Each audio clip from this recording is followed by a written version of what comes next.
இன்னைக்கு கமிஷனர் ஆஃபீஸில் ஆக்சுவலி 2010 எனக்கும் வக்கீல் செந்திலுக்கும் கல்யாணம் ஆயிடுச்சுங்க. அவங்க ஃபேமிலி, அவங்க அப்பா, அவங்க சொந்தக்காரங்க எல்லாரும், அவங்க பிரதர் சிஸ்டர்ஸ் எல்லாரும் சேர்ந்து வந்து கருட்டுமேடு முருகன் கோவிலில் வந்து சரவணம்பட்டியில் கல்யாணம் பண்ணி வச்சாங்க. அப்போ வந்து செந்திலுக்கு வந்து டிவோர்ஸ் ஆச்சுன்னு தான் எங்கிட்ட சொல்லப்பட்டதுங்க. அவரோட சொந்தக்கார பொண்ணை வந்து அவருக்கு விவாகரத்து ஆச்சுன்னு சொன்னாங்க.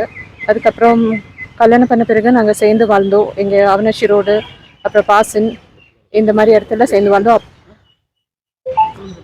ஓகே, அந்த டைம் நிறைய கருத்து வேறுபாடுகள் நடந்துட்டு இருந்தது எங்களுக்கு கூட. செந்தில் அடிக்கடி பணம் கேட்டுட்டு இருந்தார் எங்கிட்ட. எங்கள் ஃபேமிலி வந்து எனக்கும் செந்திலுக்கும் கல்யாணம் ஆச்சுன்னு தெரிஞ்சப்போ வெளியில் அனுப்பிச்சாங்க. ஸோ அதனால் என்னால் பணம் எதுவும் கரெக்டாக அரேஞ்ச் பண்ண முடியல. என்னோட 50 sovereigns நகை அண்ட் ஒரு 20 lakhs பக்கம் அண்ட் ஒரு ப்ராப்பர்ட்டி வாங்கியிருக்கோம் நாங்கள் 2 பேர். இதெல்லாமே இருக்குங்க. அது எதுவுமே அவர் எனக்கு திருப்பி கொடுத்ததில்லை. அப்புறம் அவருக்கு ரொம்ப கடன் பிரச்சனை இருக்குன்னு சொல்லி 2019 வந்து 7.5 கோடி எங்கிட்ட கேட்டார். இது வந்து என்னால் அரேஞ்ச் பண்ண முடியலன்னு போது 7.5 கோடி கொடுக்கறது ஒரு பொண்ணு அவர் கல்யாணம் பண்ணி போகிறதா சொன்னார். அப்போ இது கல்யாணம் தானே, இது எப்படி அப்படி நீங்கள் என்னை விட்டுட்டு போவேன்னு கேட்டதுக்கு நான் என்ன வேணால் செஞ்சிடுவேன்னு என்னை கொஞ்சம் மிரட்டினாங்க. அப்போது அவங்க அப்பா கிட்ட பேசினப்போ அவர் சரி பண்ணி கொடுத்தாரு இந்த பிரச்சனையை. அப்புறம் அவங்க அப்பா இறந்த பிறகு திருப்பி எங்களுக்குள்ள நிறைய பிரச்சனைகள் வந்து ஆரம்பிச்சது. இந்த 2023 நவம்பரில் கூட நாங்கள் வந்து தீபாவளி வந்து அவங்க ஊரில் தான் செலிப்ரேட் பண்ணோம். வந்த பிறகு வந்து அவங்க வீட்டில் அடிக்கடி குடி பார்ட்டி நடக்கும்போது என்ன ஹோட்டலில் தங்க வைப்பார். அதே மாதிரி ஒரு ஹோட்டலில் தங்க வச்சிருந்தாரு. அந்த டைம் 13ஆம் தேதி நாங்கள் திரும்பி வந்தோம்.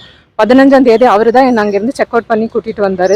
வரும்போது வந்து திருப்பி வீட்டில் வந்து அவரோட ஃப்ரெண்ட்ஸ் சில பேர் வந்து குடி பார்ட்டி நடக்குதுன்னு சொன்னாங்க. அதனால ஆர்எஸ்புரத்தில் அவரோட ஒரு கிளைண்ட்டை பார்க்கறதுக்காக அவர் போயிருந்தார். ஈவினிங் ஒரு 7:15 மணிக்கு வரும்போது திருப்பி அந்த குடி பார்ட்டி நடக்குதுன்னு சொன்னனால எங்கிட்ட வெளியிலே உட்கார சொன்னார். ஸோ எவ்வளோ நாள் இப்படியே வெளியில் உட்காருன்னு சொல்லி உள்ளே போனப்போ ஒருத்தர் குடிச்சிட்டு இருந்தார். அது செந்திலுக்கு வந்து ரொம்ப கோவம் வந்து என்ன தள்ளி விட்டுட்டு உன்னை என்ன பண்ணுற போகிறேன் பாருன்னு சொல்லிட்டு என் மேலே ஃபால்ஸ் கேஸ் கொடுப்பேன்னு சொன்னார். கொஞ்ச நேரத்தில் வந்து பிரபாவதி இன்ஸ்பெக்டர் ஆஃப் புலிகுளம் அவங்க என்ன கூப்பிட்டுட்டு வந்து ஸ்டேஷன் கெட்டைகாலுக்கு வர சொன்னாங்க. இவ்வளோ லேட் நைட் என்னால் வர முடியாதுன்னு சொன்னப்போ அவங்க வந்து சரி நானே அங்கே வரேன்னு வந்தாங்க. வந்துட்டு என்ன நைட்டோட நைட் 10:30 மணிக்கு வந்து வீட்டை விட்டு வெளியில் அனுப்பிச்சாங்க. நான் உங்களுக்கு இந்த ஃபோட்டோ எல்லாம் காமிச்சேன். அப்போ அவங்க என்ன கேட்டு சொன்னது வந்து நீ வந்து அவனுக்கு யாருன்னே தெரியாதுன்னு அவன் சொல்லியிருக்கான். நான் வந்து யாருன்னே தெரியாத பொண்ணு வீட்டுக்குள்ளே ஏறி அவரை பணம் கேட்டு மிரட்டினதா அவர் வந்து என் மேலே பொய்யான வழக்கு கொடுத்ததா அவங்க சொன்னாங்க. நான் உங்ககிட்ட எத்தனையோ என்னோட மேரேஜ் ஃபோட்டோஸ் எல்லாம் காட்டினேன். வேறு சில ஃப்ரெண்ட்ஸ் கிட்ட எல்லாம் பேசுக்கும் கொடுத்தேன். அவங்க வந்து எங்கிட்டேருந்து ஃபோனை கொடுங்கினாங்க. அதில் தான் என்னோட மேரேஜ் ஃபோட்டோஸ் எல்லாம் இருந்தது. எப்படியோ அவங்க கிட்டேருந்து அதை வாங்கினேன். 10:30 மணிக்கு நைட் என்னை வெளியில் அனுப்பிச்சாங்க. அன்னையிலேருந்து நான் வீடு இல்லாமல் வெளியில் என் ஃப்ரெண்ட்ஸ் வீட்டில் தான் தங்கிட்டு இருக்கேங்க.